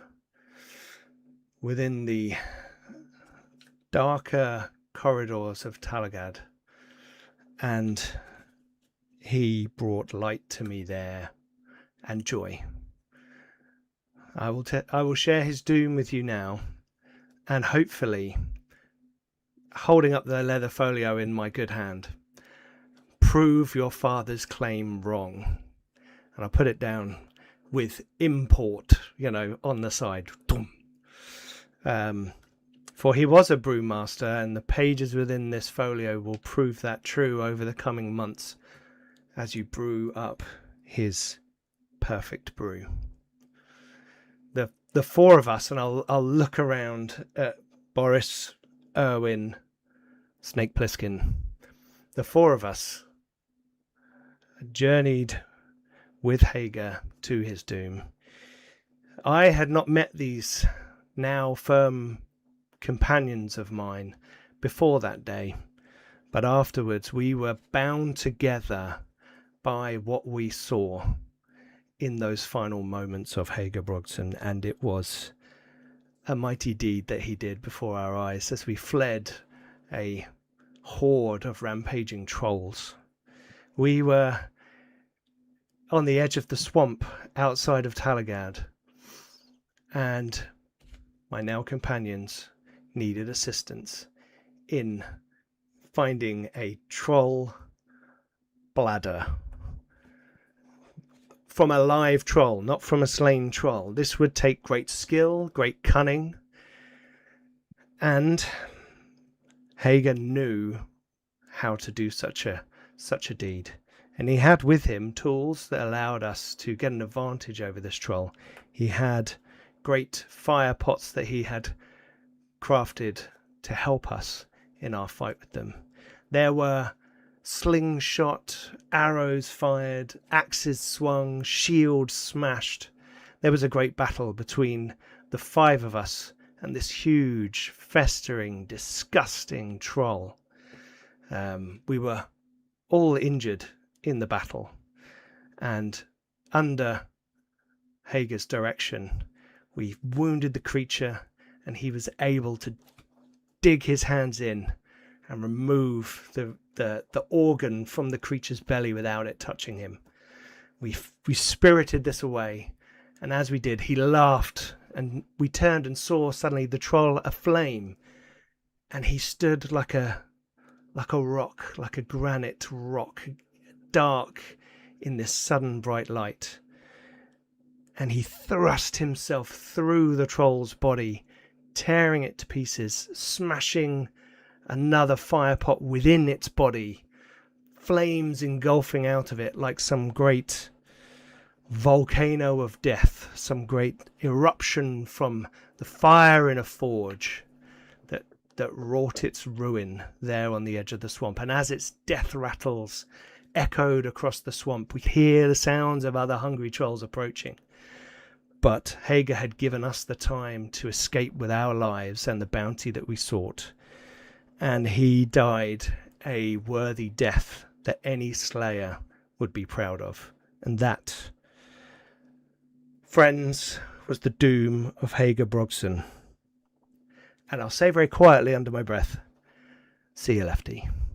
And I'll raise the tankard. Without even reading the room, Boris starts slamming on the table. So Neville raises his tankard. Boris is slamming his fists. The special dwarf beer, and he's going to down it, and they're all going, no. Did you see Boris and Neville? You see all the dwarves are completely quiet. Absolutely quiet. And they all pick up their mugs. And Yavinka picks up her mug. And Neville, I need you to make me a roll. It's your choice. You can either make me a recall roll to have remembered the event as well as you did, or you can make me a charm roll to have presented it as well as you did. You get 2 bonus dice for your presentation regardless. Well, Neville's a charmer, so he's trying to add a little panache to it, juice up some of the words, more eloquent than I can say on a live stream at 10:30 at night. So I'm going to go for charm, and I hope that my story was well told enough, rather than being necessarily factually correct. 2 extra dice. 2 extra dice. I did watch back the episode though to pretty accurate. capture all of the details. Right, so 5 dice, and my charm is 3. I can use fate on this though, can't I? You can, absolutely. Okay. So I've got 1 success, 4 failures. So do I need to generate more successes for it to go really well, or is 1 enough? 1 success is enough. 1's all you need. So you get the 4 failures towards improving your charm. Oh, so that goes up to 4. No, well, I mean, is your charm 3 right now? My charm is 3. Okay, so your charm goes up to 4. And you see all of the dwarfs are standing there. You see Yavinka, tears are just rolling down her face. Just silent tears. And then all the dwarfs pick up their mugs. They all down their drinks in one go, and then they loudly slam them down on the table. And then they all start crowding around you, Neville, and they're thumping you on the back, and you're getting hugs from these dwarves. And you see over beside you, you see the Remembrancer Faber. He's furiously writing these things down, and you hear him over the crowd. You know, he's kind of getting shoved out of the way. He's like, before we must talk, Neville. I need more information, but later, after. And these dwarves are like putting more pints in your hands and everything. And then Yavinka comes and she just pushes them all out of the way physically, like with her own. She just knocks them out of the way, and she's like, "He is mine to just talk to tonight. You may give him drinks for the rest of his time that he is here, but the Remembrancer is mine tonight." Ooh. And she looks at you and she goes, "Thank you. Thank you for giving Hagar the send-off that he deserves. Thank you for lighting his way to Grimnar's Hall. Now, what is this folio that you speak of, this perfect brew?" This was what the Hager gave me before our final mission, to pass to you specifically. And I will just hand it to her. I've been clutching it dearly until this moment, and I hand it over to her. I say, he told me this was his perfect brew, and to give this to you. I think perhaps after all this time, he hoped that in your eyes, you would see him as a brewmaster, if no one else did. And she sits down at the table, and she starts flowing through it. And you see that it's not just a brew. It's not just a recipe. You see also letters that are addressed to her through this folio, and all sorts of different things he's got in there. But then she's reading through this brew, and she's reading through all of his preparations for it. And you see her start to nod, and she goes, mm-hmm. And then she closes it. She goes, I think Hager was probably right. I think he was onto something. In these balances with these flavors, this may very well be a masterpiece. We will put it up. It will take a year to set, maybe 2, but you will have to come back and try it. I will return a year and a day from now. You have given me more than I ever could have imagined. She Just goes, paying back a debt. No, you have given more than that to me. And she signals to somebody, and they bring a long wooden box out. And she goes, I had this made for Hagar, but he refused it. And she unclasps the box and opens it. And you see that it's a Grommel clockwork arm with a hook on it that was meant for Lefty. She goes, I will have, if you will accept this, I will have the surgeon affix it to you. As a repayment. Hagar will never wear this, but his remembrancer should always have a piece of Hagar with him. And you could see, she points out the runes in it that are the runes for Hagar's name in it. Okay. I have no skill with letters or runes. I'm sorry. I'm going to trace my hand over it. Is it magical? Because I can now detect magical items by touching them because of my... It is. You don't know exactly what the magic in it is. Sure. But she actually explains it to you as you're looking at it. She goes, when we place it upon your arm, it will graft to your arm, and you will feel it like your arm. So when you move it will move like your arm, and the hook will feel like part of you. So okay. it will not feel foreign to you. And should you ever, and then she gives you a letter, a sealed letter. She goes, this is in Kazakhstan. If you ever find yourself in a true Karag, take this to any master smith. It has my family seal on it. Should you ever need to repair the arm, or should you ever have the funds to upgrade the arm, Just give this letter to a master smith in one of the carracks, and they will see to it. I don't know what to say. I'm once again indebted to Hager through you. But I accept it as it is offered. Thank you. You do me a great honor. No, you did me great honor. I would have been in your debt had I not had this to give you. Now, Pete, this is a gold level asset.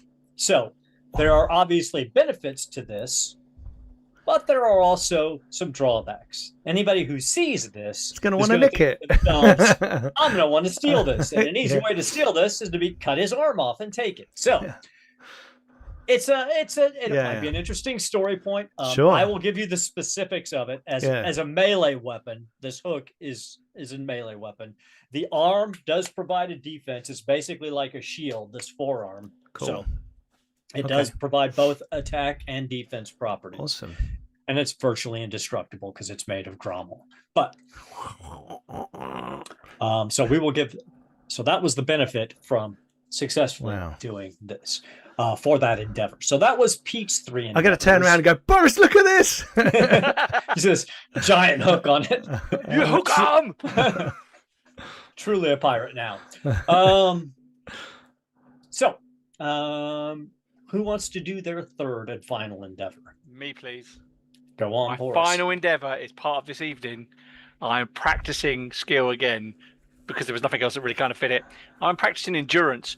I'm drinking that brew. I'm drinking. I'm like, Boris is determined to drink this brew and stay standing. I love it. I'm doing practice skill endurance. Let's see if he can stay standing.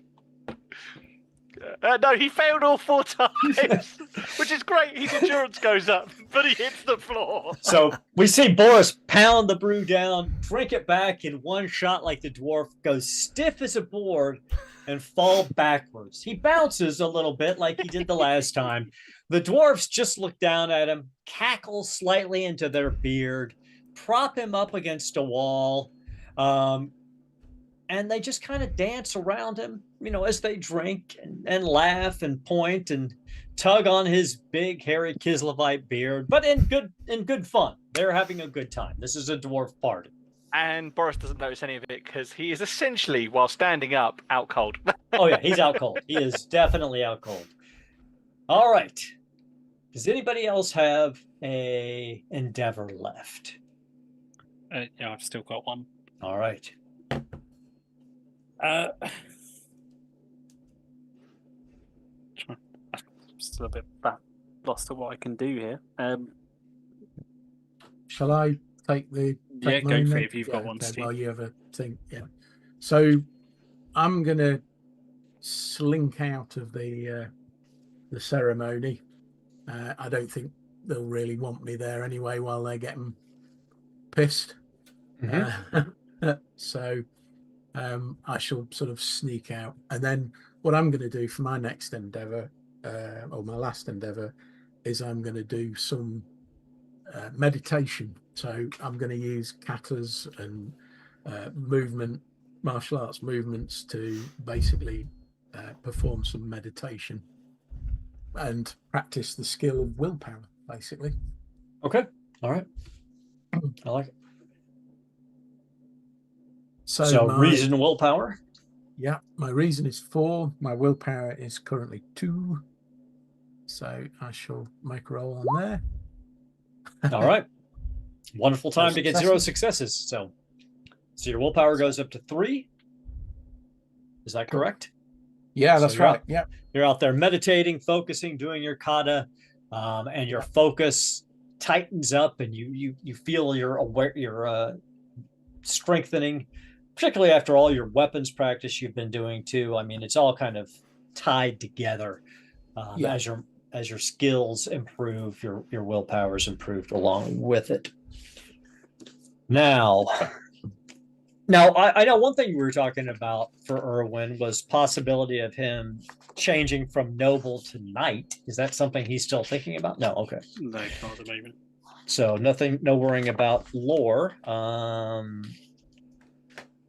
You could always try to gather some information about any of the weird stuff that's been going on. You could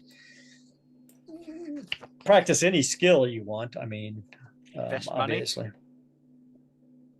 He gets so much money. I mean, you could invest money, particularly if you wanted to try to work towards a new asset of any kind. But Invest in the brewery. In Fund Hager's the new brewery. fund the brewing of the new brew. I considered that, but That would be cool. that would really upset someone. One of my contacts would be very annoyed. Actually, no. I think that's a good idea. Actually, and I know how that would work. Because I If you want. considered the whole. Cause obviously, my family has told me to successfully run this wine import business, Mhm. but I didn't know if. Because obviously, I'm also doing this with one of my contacts who's the elf ambassador, and I didn't know if she'd get a bit pissed if. Well, she also has dwarf contacts, remember, because she got you involved with that dwarf smuggler on the river raid. So she's a little more pragmatic. So if you want to go that invest money route, I've got an idea for that.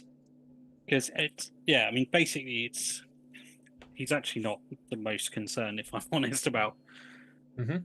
him making anything for himself. He's trying to look good to his family.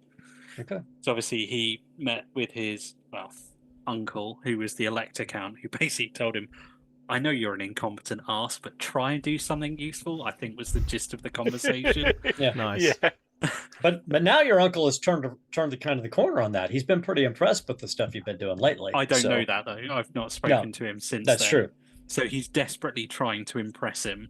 Yeah, I think invest money would be a good thing for you because you've got 3 coin left over, so you might as well spend it here and do a charm test. And invested in what could potentially be a mastercraft dwarf brew. That Yeah, I mean, potentially you could negotiate a special trade agreement with. Basically, try and effectively negotiate a trade agreement with Mhm, the brewery and tavern to sell the wine I'm selling at said tavern and bring their beer to back to Talagaad to sell in the local I like it. taverns there. Yeah, let's do it. So is you've it got charm test? you've got your 3 gold coins. So basically, you're setting up a meeting with both the Ramblefoot halfling family and with Yavinka after the remembrance and everything. So this is right before you guys are getting ready to leave. You're sitting I them wouldn't down. have done it straight after the remembrance. I would have been in very poor form.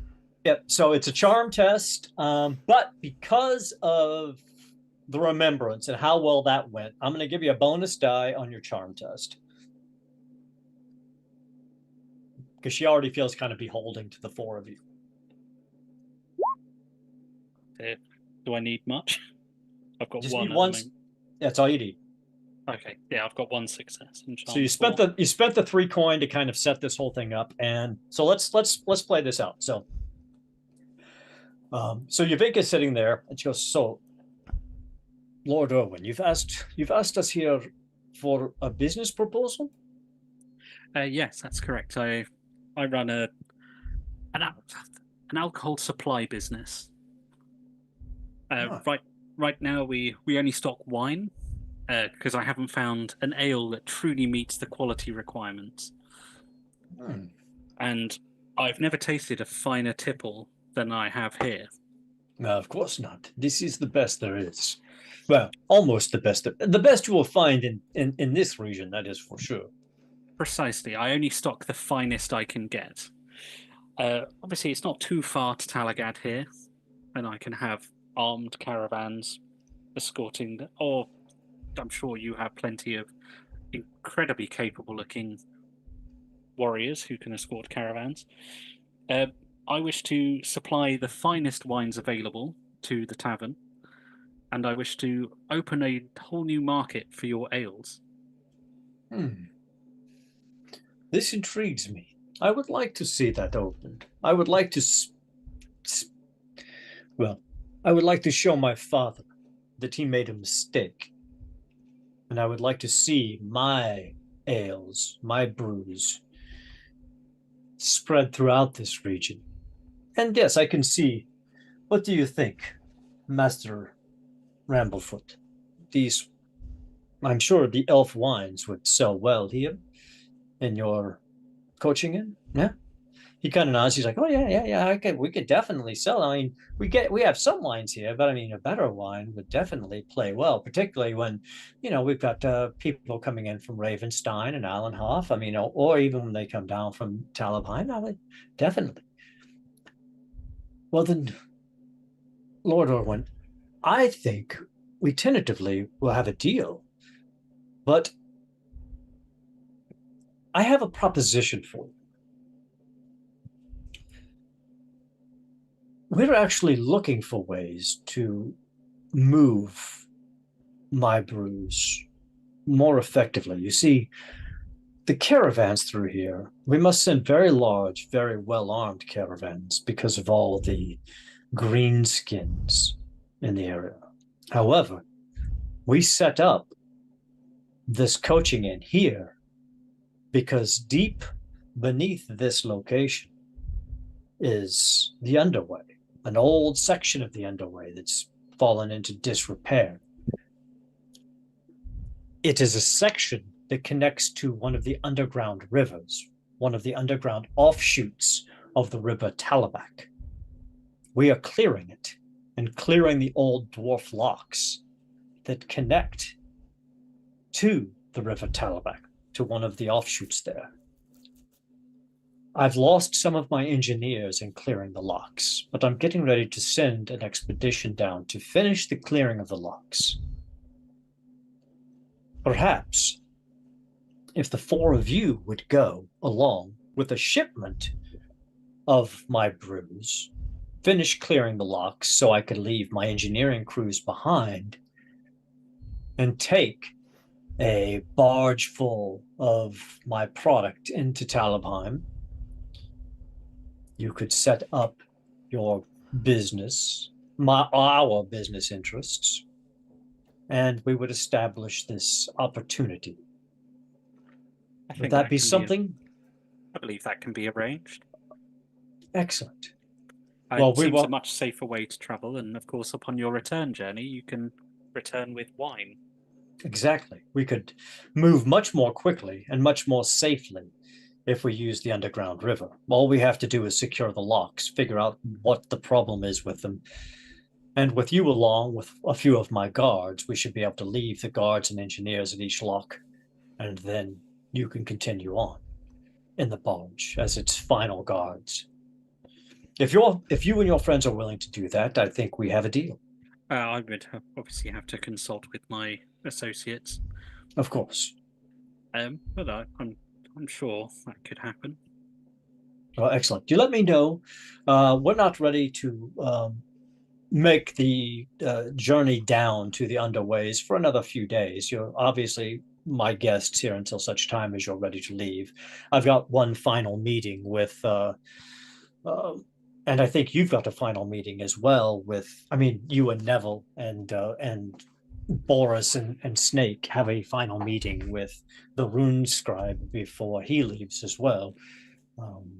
So discuss it with among your friends, and then we'll meet with the rune scribe, and then if you are all in agreement, I will lead you into the underways, and you can meet with the barge crew.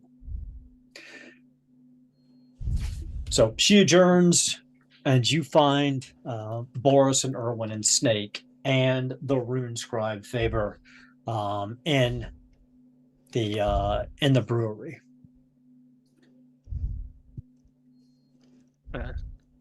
Gentlemen, we have been asked for a favour by the fine dwarves at this establishment. I'm in. They are wishing to reopen a small section of the underway below where we are now, which would then connect to a river, which would lead us back to Talagaad, and would provide safe transport between this location and there. Interesting. Yes. You're asking me to go underground? Don't be so scared. And you get a massive pat on your back. Oh. Thanks, Boris. I can show you how to sewer surf. Don't worry. All right, you're on. Be careful. Very good. He remembers distinctly how Neville surfed down and then invented the game of golf by smashing escaping out of the water. I'm grateful for your assistance. And at that, you see Faber is looking up. He's jotting a few other notes down. He looks up and he looks at Neville. He's like, thank you for all of the information and for clarifying some of those points.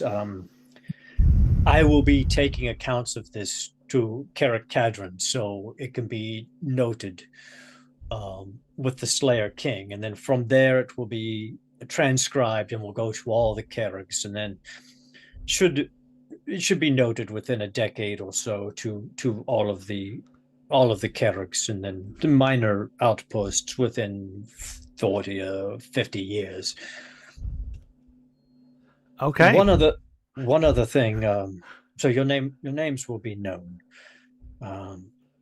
It was important that it was needed to be made clear that you are all in great esteem with the dwarfs.